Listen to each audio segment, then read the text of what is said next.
Technology has introduced both positive and negative impacts on society as a whole. It has made our lives easier, but has also made people lazier. Social networking is one aspect of many people's lives that may well be hindering them more than helping them. In his documentary, Hypernormalization, Adam Curtis refers to social media as an echo chamber, where the algorithms are so strong and know so much about you, they only give you what they know you like. Social media is not only narrowing our minds by excluding information that challenges our pre-existing beliefs, but the large corporations that run the social media platforms are exploiting weaknesses in our brains in an attempt to get us to behave in a way that suits them. These platforms have been specifically designed to take advantage of human psychology, and this video delves further into how these giant online corporations control what people see and shape what they think. Tristan Harris used to work for Google as a design ethicist, but he now leads the Time Well Spent movement, which promotes technology designed to help us spend our time well.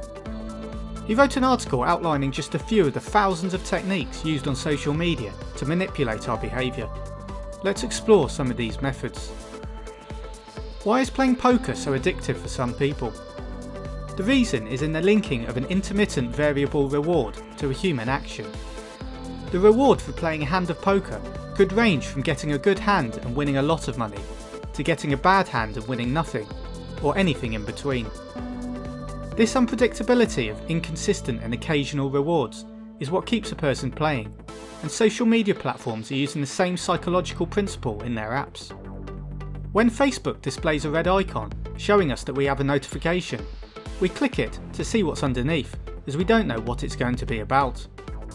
When we're looking at our Twitter feed, we keep scrolling as we don't know which tweet will appear next, or who wrote it.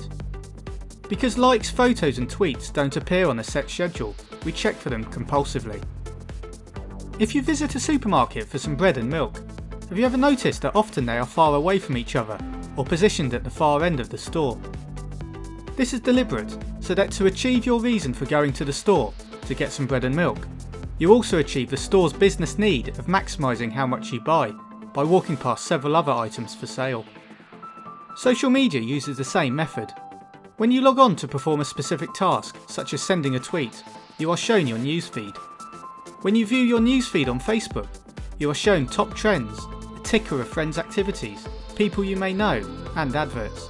These are deliberately placed distractions.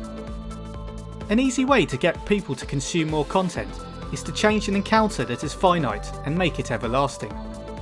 Newsfeeds are now never ending, continuously loading more content to keep you scrolling and avoid pausing or leaving the site.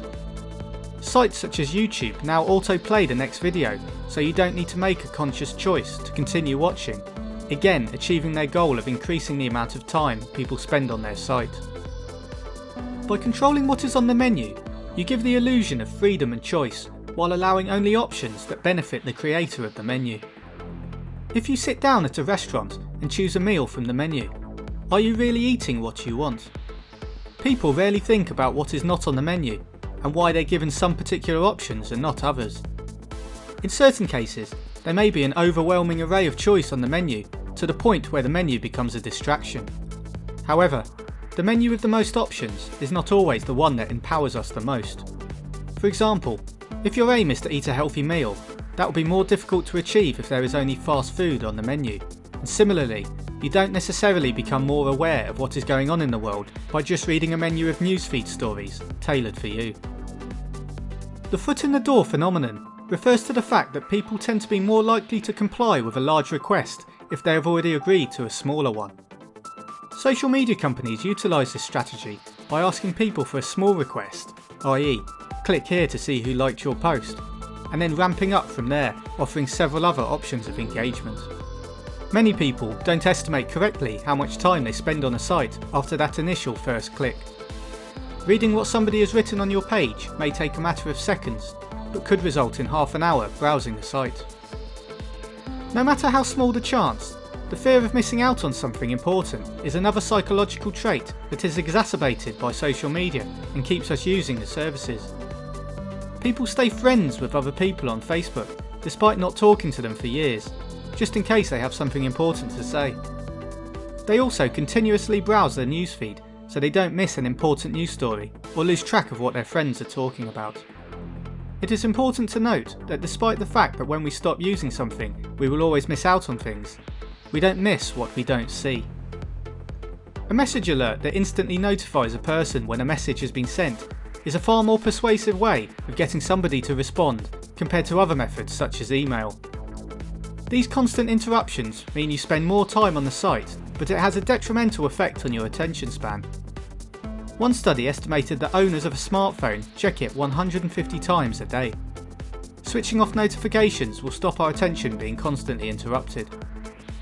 Many social media platforms also include a feature that lets people know when you've viewed a message, so that you're more obligated to respond.